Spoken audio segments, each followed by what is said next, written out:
మీరు ఎప్పుడైనా నోటీస్ చేశారా, ఎప్పుడు ఎక్కువగా నవ్వే వాళ్ళే ఎక్కువ బాధని లోపల క్యారీ చేస్తూ ఉంటారు. ఎందుకో తెలుసా?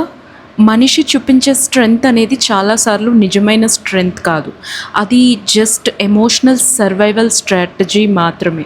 ఫర్ ఎగ్జాంపుల్, చిన్నప్పటి నుంచి ఏడొద్దు, స్ట్రాంగ్గా ఉండాలి అని వింటూ పెరిగిన మనం పెద్దయ్యాక బ్రేకప్ అయినా సరే, ఆఫీస్లో ప్రమోషన్ మిస్ అయినా సరే, బయటికి మాత్రం I'm good, I'm fine, I don't care అంటూ ఉంటాం. దీన్నే ఎమోషనల్ మాస్కింగ్ అంటారు. అంటే లోపల ఉన్న నిజమైన ఎమోషన్స్ని బయటికి కనిపించకుండా ఒక స్ట్రాంగ్ వెర్షన్ని మనం క్రియేట్ చేసుకోవడం. ఈ మాటలు బ్రెయిన్లో ఒక ప్యాటర్న్ని క్రియేట్ చేస్తాయి. ఎమోషన్ అంటే వీక్నెస్, అన్సేఫ్ అని. ఇలాంటి సప్రెషన్ వల్ల బ్రెయిన్లోని ఎమోషనల్ సెంటర్ ఎక్కువగా యాక్టివేట్ అవుతుంది.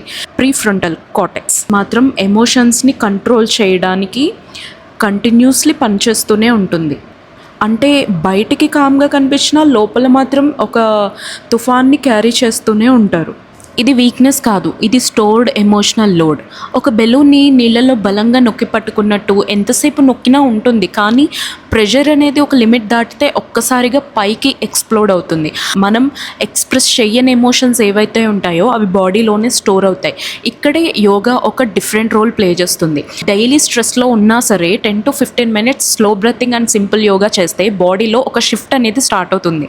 అండ్ ఇది పారాసింపథెటిక్ నర్వస్ సిస్టమ్ యాక్టివేట్ అవ్వడానికి యూజ్ అవుతుంది. అక్కడే హీలింగ్ ప్రాసెస్ అనేది మొదలవుతుంది. యోగా మనలో దాచుకున్న ఎమోషన్స్ని సేఫ్గా బయటికి తీసుకురావడానికి స్పేస్ క్రియేట్ చేస్తుంది.